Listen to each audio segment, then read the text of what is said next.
Alors on va parler du blaireau aujourd'hui. Je sais, vous avez 1000 blagues à faire à cause de son nom. Vous l'écrivez en commentaire et on se reconcentre pour trouver ses indices de présence. Son empreinte d'abord. Comme les chiens ou les renards, on a la plante de la patte. Et ce qu'on peut appeler des doigts. Et cette fois il y en a 5. Et comme il n'a pas de coupe-ongles, il y a souvent des traces de griffes aussi.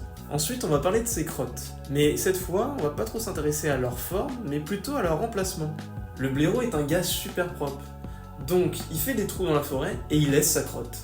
Dans nos forêts c'est le seul à faire ça, donc pas trop difficile de savoir à qui elle appartient.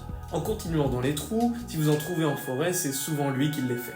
Et plus il y en a rapproché, plus on doit être proche d'une blaireautière.